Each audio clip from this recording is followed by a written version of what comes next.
Hello, my darling, and welcome to day 11 of 100 Days of Self-Love. Today, we're talking all about how to trust yourself to make decisions. And it may seem like, well, surely I trust myself. Well, no, actually. There's a couple of reasons why. First of all, our brains are very distrustful of ourselves if we keep starting things and don't finish them. So, for example, let's say every Monday morning you wake up and go, I'm going to eat healthily this week. I'm going to be this healthy version of myself, this healthy, happy version.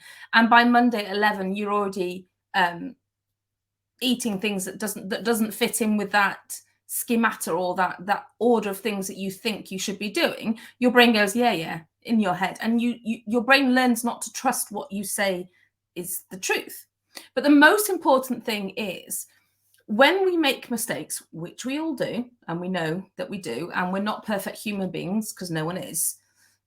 When we make mistakes, we then our brain uses it as evidence to say it can't trust our decision-making process, because in our heads we think, well, I should have known, right? I should have known that guy was a cheat. I should have known that she wasn't a good friend. I should have known that job would go wrong. I should have known that I would have a car accident. I should have known that I'd get sick if I did that. And this all feeds into our shit FM. It all feeds into that kind of radio station in your head that plays crap to you all day, because it's just further evidence. It's confirmation bias. It's further evidence to show that you can't be trusted to make decisions because things keep going wrong. So therefore, it must be your choices that are wrong, right? Well, no. The thing is, as you know, if you've been following me for a while, we cannot control other people's actions. We cannot control other people's thoughts. We cannot control other people's beliefs. We cannot control what other people think of us. We can only control, to an extent, our thoughts, our actions, and our beliefs and the consequences of those. So we can get people sometimes aren't honorable. They don't show us their true intentions, or they also make mistakes that hurt us, inconvenience us, or cause us harm. So the reality is that not the things that have gone wrong in your life so far, you're not accountable for all of them. You may be accountable for some of them, but you're not accountable for all of them.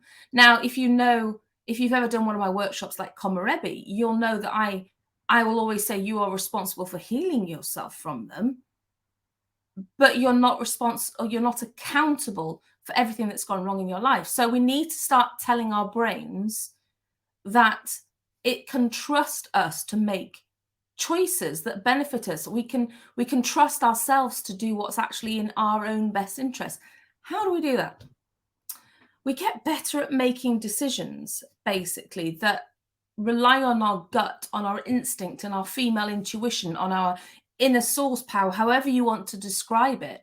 But we make decisions based on things that we feel and kind of know to be true in our feminine energy, rather than try and guess what the right answer is, or use other people's opinions of what the right answer should be. So how do we do this? Well, it's actually quite a simple exercise. If you close your eyes for a moment and take a few deep breaths, kind of in through the nose, out through the mouth, and do that a few times, okay? And then I want you to think of a choice that you have to make right now. It can be a really simple choice, like, where do I want to go? What movie do I want to watch? Or what do I want for dinner? Or it can be a big choice, like, should I change jobs? Should I stay where I am? Should I move house? Should I stay in the same house? Big or small decision, but think about that decision that you've got to make, that choice that you need to come to or make. And what I want you to do is, while your eyes are closed and you're focusing on your breath, I want you to put your hand on your heart.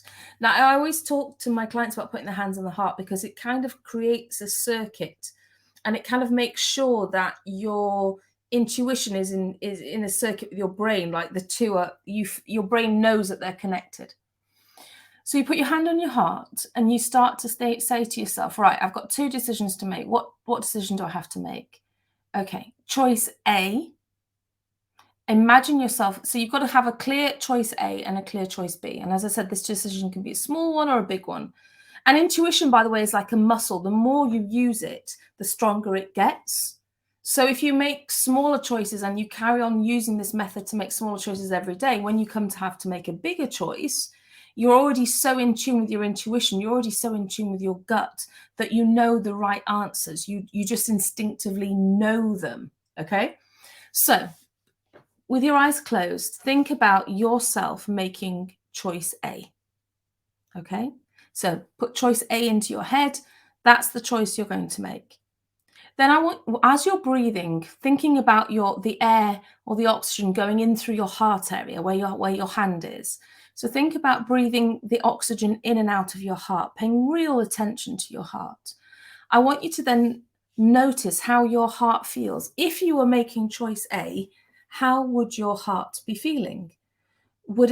Does it feel tight and constricted? Does it feel at peace and calm? Does it feel light and energized? And also pay attention to how your chest feels in the same way and how your throat feels in the same way, because your body will tell you how you actually feel about this decision. Okay, so take note of that. Are you tight and kind of frustrated and constricted, or are you light, airy, energized, enthusiastic about the decision? Okay, and when you've done that, I want you to think about the same thing with choice B. So imagine yourself making choice B. Okay, sit in choice B as if that is the decision that you've made. And again, with your hand on your heart, focus on breathing the oxygen in through your heart and out through your heart area. And imagine that you've made choice B and say to yourself, how do I feel with this choice? Again, your heart, your chest, and your throat will tell you. Do I feel constricted and confined and tight and irritated, or do I feel open and light and airy and energized and peaceful? Okay. And then by doing that, you will absolutely know what your heart truly wants. Okay. And that's how you start to make decisions that you can trust, that you can rely on, based on your intuition, your female energy, your inner source, however you want to describe it. And as I said, the more you do that, because it's like intuition is like anything else, we have to kind of strengthen the connections with our intuition.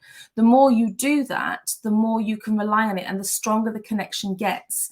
And as you carry on using that method to do it again and again, what you'll find is that you instinctively know, and also it's the intuition answer, or the intuitive answer is very readily available to you more and more quickly the more frequently you practice making decisions using your intuition. I hope that makes sense.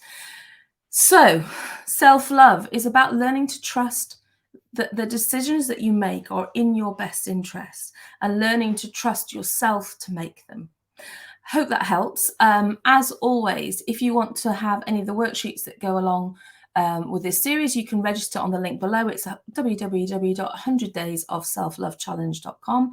And if you'd like to know anything about my one-to-one coaching, Feed Your Fairy program, transformation program, any of the shop items that we have, like affirmation cards, gratitude journals, etc., please do pop to my website, www.kategrosvenor.com.